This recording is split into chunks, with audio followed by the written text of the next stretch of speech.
बोलो जयकारा बोल मेरे श्री गुरु महाराज की जय।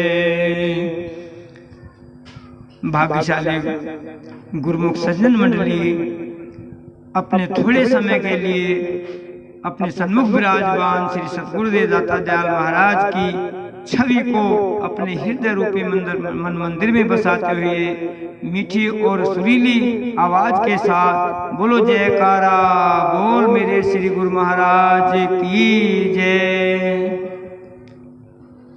संतों के वचन है कि इस धराधाम पे मालिक ने जो भी रचना रचाई है वो सब मालिक की दया से ही फलीभूत हो रही है। अगर हम इंसान इस पर अपना आधिपत्य जमाना चाहें तो नहीं जमा सकते, क्योंकि परमात्मा की रचना है, परमात्मा की लीला है और उन्हीं की माया से सब पूरा संसार दृश्यमान और जागृत है। कहते हैं कि इस संसार में इंसान के अंदर परमात्मा ने इतनी शक्ति प्रदान की है कि वो जो चाहे मालिक की दया से जिस चीज में लगन रखे, जिस चीज को रुचि से करे उसको कर सकता है। पुरुषार्थ एक ऐसी ही चीज है। फिर भी हम नादान जीव भजन भक्ति से विमुख होकर के इन संसारी पदार्थों में अपना मन अटकाते हैं। जो सच्ची अमूल्य निधि है उससे हम वंचित हैं। कहते हैं कि एक सेठ जी एक नगर में निवास करते थे। उनकी विख्याति एक राजा से कम नहीं थी। उनका बहुत ज्यादा बोलबाला था। कहते हैं कि उसी नगरी में एक साधु महात्मा आ गए और कुछ दिन रहने के बाद में जैसे ही उनके संगत में, उनके संसर्ग में जीवात्माएं आईं, वो उनसे बड़े प्रभावित हुए और संगत भी महात्मा जी से बड़ी प्रभावित हुई। संतों के वचन सुन करके लोग बाग उनकी जय जयकार करने लगे। सारे शहर में एक नया उत्साह जाग उठा। जो राजा के रूप में साहूकार थे उन्हें भी खबर लगी, लेकिन उनका राजकाज के धंधों से उनकी जीवात्मा, उनकी बुद्धि और मन सब कुछ मलिन हुआ था, जिसे सोचने समझने की शक्ति बिल्कुल लुप्त हो चुकी थी। किसी ने यह सुना कि महात्मा जी के पास 9 करोड़ का लाल है। अब वो संसार में, राज दरबार में, मेजोरिटी में सभी तरह के जीव होते हैं। किसी को अच्छा कार्य अच्छा लगता है, किसी को गलत कार्य अच्छा लगता है।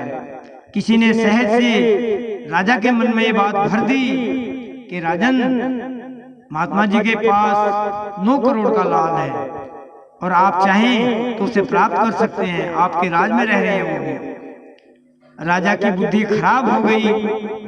उसने महात्मा जी को संदेशा भेजा, महात्मा जी आपके पास लाल है और ये तो हम राजाओं के काम की चीज होती है, आप साधु फकीरों के लिए ये चीज शोभनीय नहीं है। महात्मा जी ने कहा, भैया तुझे किसने कह दिया कि हमारे पास लाल है और हम लाल का करें। कहने लगे, महात्मा जी आप झूठ बोल रहे हैं।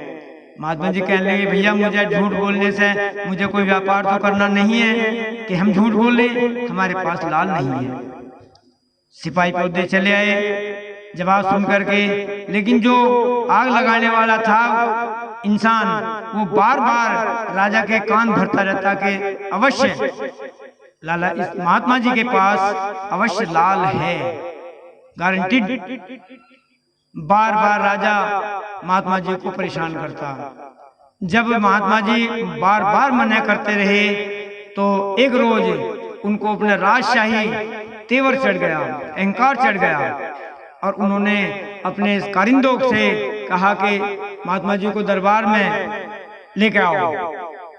अब जब दरबार में लेकर महात्मा जी को आए, उन्होंने फिर भी यही सवाल करा, महात्मा जी अभी तक तो हम आपसे वैसे ही मांग रहे थे, लेकिन हमारा कहना है कि उसके बदले में आप जो धन पदार्थ जो भी कोई चीज मांगेंगे वो हम आपको उसके बदले में देंगे, बाकी उस लाल को हमें दे दो। महात्मा जी ने कहा भैया हमारे पास लाल नहीं है, होता तो हम तुझे पहले दिन ही दे देते। राजा कड़क कर बोला कि मैं राजा हूं, आप राज्य से नहीं देंगे तो मैं जबरदस्ती आपसे लाल ले लूंगा। महात्मा जी ने कहा भैया ये जबरदस्ती वाली बात तो हमें अच्छी नहीं लगी, लेकिन हम फिर भी ये कहते हैं कि हमारे पास लाल नहीं है।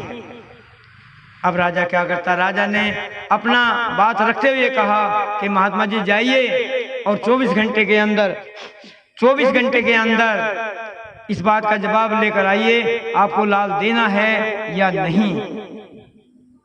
महात्मा जी को तो कोई किसी तरह की टेंशन, भयभीत होना या कोई दुख की बात नहीं हुई। उन्होंने सोच लिया कि राजा ज्ञानता में है और इसके जो कर्मचारी हैं किसी ने जरूर इसको जो है अंधकार में डाल करके उसे गलत रास्ते पर लगा दिया है। रात बीत गई, अगले दिन फिर महात्मा जी को राजा के वहां पेश होना था। जब पेश होना था तो फिर राजा ने वही सवाल किया, महात्मा जी आप लाल के बदले कुछ भी ले लो लेकिन हमें लाल दे दो।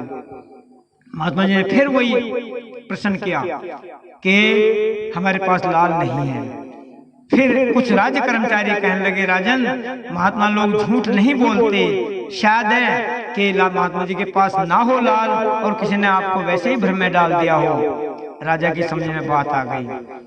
महात्मा जी को विदा किया, जाओ महात्मा जी अब है या ना है, अब हम आपसे संतुष्ट हैं कि। तो जब महात्मा जी चले गए तो एक राज्य कर्मचारी बहुत ही विचारवान, भक्ति भावपूर्ण, और वो भी राज दरबार में राज्य कर्मचारियों में उसकी भी गिनती थी।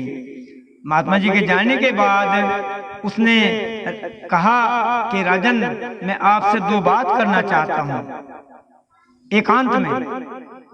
कहने लगे ठीक है। सभा उठ गई और वो अपने दोनों बैठे रहे। उन्होंने क्या किया कि भाई बता क्या करना है।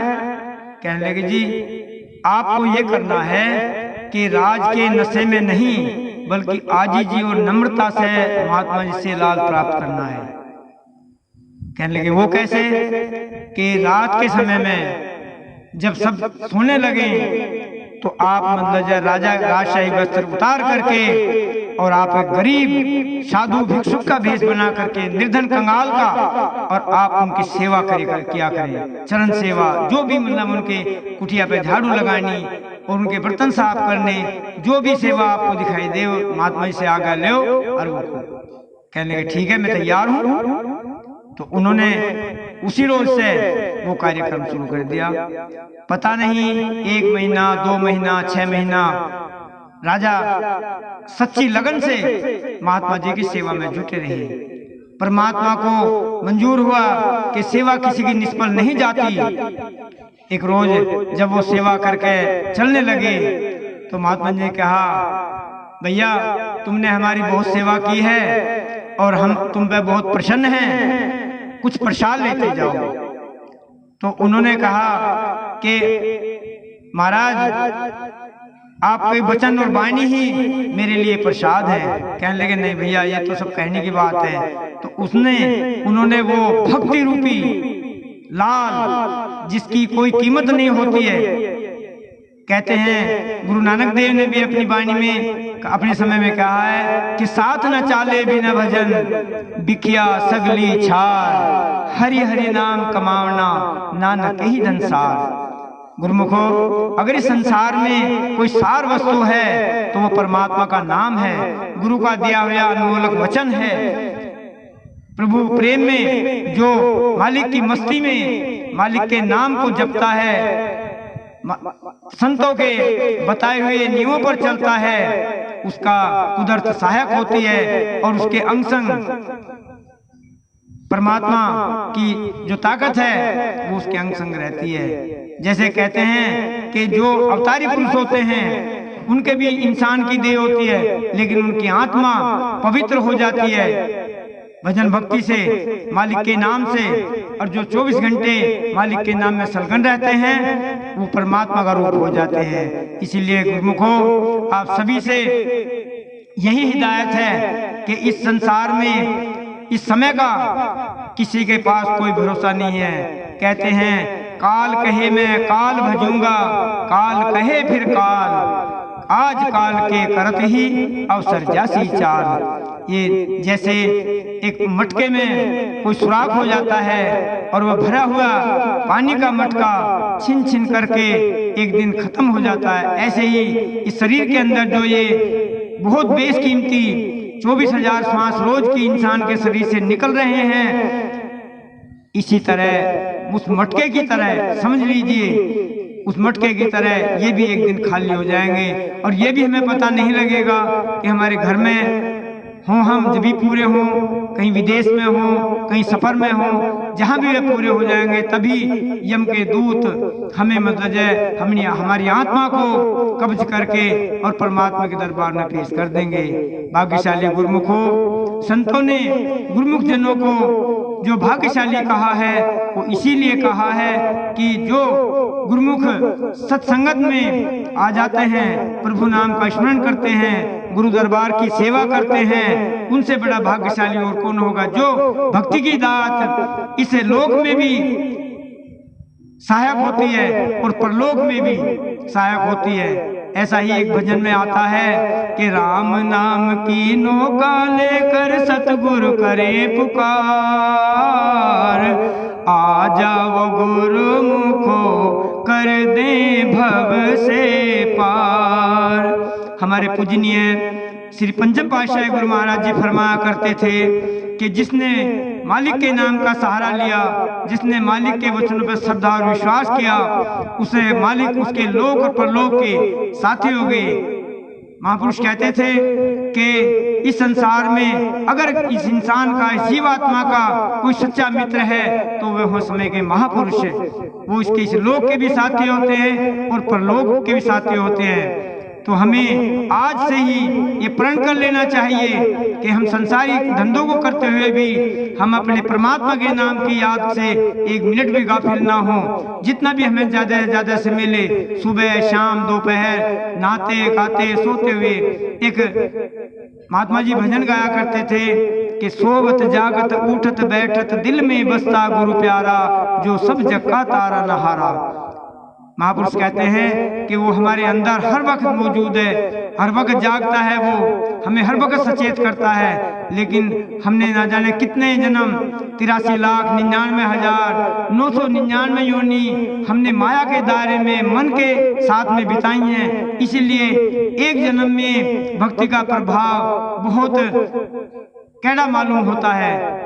लेकिन फिर भी जो समय के महापुरुष के चरण शरण ग्रहण कर लेता है, जो समय के महापुरुषों की संगति प्राप्त कर लेता है, उसके लिए सब कुछ आसान हो जाता है। उसके लिए कोई भी चीज भारी या नुकसानदायक नहीं थी। गुरुमुखो, अपने मन को दृढ़ करके मालिक के चरणों से जोड़ दो और अपना यह लोक भी सफल बनाओ और परलोक भी सुहेला। बोलो जयकारा बोल मेरे श्री सद्गुरु महाराज की जय, बोलो साचे दरबार की जय, बोलो जय।